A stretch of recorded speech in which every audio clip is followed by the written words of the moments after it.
അവസാനം ഇപ്പം ലോറിയും ബോഡിയും കിട്ടാനിടയായി. അപ്പം DNA ടെസ്റ്റ് നടത്തണോ എന്നുള്ളതായിരുന്നു ഒരു പ്രശ്നം ഉണ്ടായിരുന്നത്. അപ്പം കുടുംബവും പറയുന്നത് ടെസ്റ്റ് നടത്തണമെന്നാണ്. നല്ലതാണ് ശരിക്കും. അത് ഒരു ആധികാരികത കൈവരിക്കണമെങ്കിൽ നമുക്കത് വേണമല്ലോ ശരിക്കും. നാളെ ഇനി അത് സംബന്ധിച്ചൊരു വിവാദം ഒഴിവാക്കാൻ വേണ്ടിയിട്ട് എന്തായാലും ഇപ്പോൾ 10-72 ദിവസമായിട്ടുള്ള ഇത്രയൊന്നുമില്ല, ഇനി കാത്തിരിക്കേണ്ടതുള്ളൂ.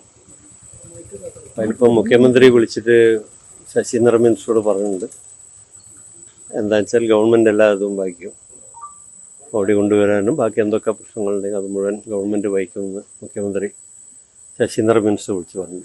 അപ്പോൾ ശശീന്ദ്രൻ മിനിസ്റ്റർ എന്നെ വിളിച്ചിട്ട് ഇവിടെ അയച്ചതാക്കുക. കാരണം ഇവരുടെ ഒരു കാര്യം ചോദിക്കാൻ വേണ്ടി ഇവർക്ക് സമ്മതമാണ്, ഇവർക്ക് ചെയ്യണം എന്നുള്ള അഭിപ്രായക്കാരവർ. അതുകൊണ്ട് അത് ചെയ്തിട്ട് ഉടനടി കളക്ടർ ബന്ധപ്പെട്ടുകൊണ്ടിരിക്കുന്നുണ്ട്.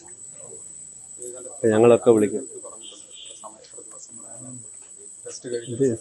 ടെസ്റ്റ് പാർട്ട് എടുത്താൽ മതിയല്ലോ, ബാക്കി നോക്കിയിട്ട് പിന്നെ ബോഡി വേണേൽ കൊണ്ടുവരാമല്ലോ. ഒരു ഐഡൻറ്റിഫൈ ചെയ്യേണ്ടത് ഒരു ശരിക്കും ഉത്തരവാദിത്തമാണ്. കാരണം ഒരുപാട് ദിവസമായിട്ടുള്ളൊരിതല്ലേ. നാളെ അനാവശ്യ ഒരു വിവാദം പിന്നീട് ആരെങ്കിലും അതിനെ കുത്തിപ്പൊന്തിച്ച് പ്രശ്നങ്ങൾ ഉണ്ടാക്കുന്നതിനെക്കാളും നല്ലത് നമ്മളത് ചെയ്യുന്നതാണെന്നാണ്. പക്ഷെ അത് വേറെ ആർക്കും പറയാൻ നോക്കില്ല, കുടുംബത്തിന് മാത്രമേ അത് പറയാൻ വേണ്ടിക്കുള്ളൂ എന്ത് ചെയ്യണം എന്നുള്ളത്. അവരും അത് ചെയ്യണം എന്നുള്ളത് തന്നെയാണ്. അപ്പം അതിനുള്ള എല്ലാ നടപടികളും ഇപ്പോൾ സ്വീകരിക്കുന്നുണ്ട്. കളക്ടർ തന്നെ നേരിട്ട് അവിടുത്തെ കളക്ടറോട് വിളിച്ചിട്ട് അതിൻ്റെ എല്ലാ നടപടികളും സ്വീകരിക്കാൻ വേണ്ടി ആവശ്യപ്പെട്ടിട്ടുണ്ട്. അപ്പം അത് പൂർത്തീകരിച്ച് കൊണ്ടുവരാനുള്ള എല്ലാ സംവിധാനങ്ങളും ഗവൺമെൻറ് തന്നെ ചെയ്യും. മുഖ്യമന്ത്രി പ്രത്യേകം പറയുന്നുണ്ട്.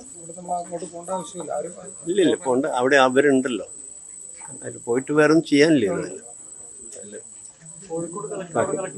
കളക്ടറേറ്റ് ബന്ധപ്പെട്ടിട്ട് എല്ലാ കാര്യങ്ങളും ഇതാക്കുന്നുണ്ട്. കളക്ടറോട് ആവശ്യപ്പെട്ടിട്ടുണ്ട് DNA ടെസ്റ്റ് നടത്തണമെന്ന്. അതിൻ്റെ ഭാഗമായിട്ട് അത് നടത്തിയതിന് ശേഷം കൊണ്ടുവരും. എന്ത് സംവിധാനം വേണമെങ്കിലും ഗവൺമെൻറ് ഏർപ്പെടുത്തുമെന്ന് മുഖ്യമന്ത്രി തന്നെ പറഞ്ഞിട്ടുണ്ട്. അല്ല, അതിപ്പോൾ ഒരു അറിഞ്ഞിട്ടുണ്ട്, എന്നാലല്ല ഇപ്പോൾ പറയാൻ കഴിയില്ലല്ലോ, നമുക്ക് പറയാൻ കഴിയില്ലല്ലോ.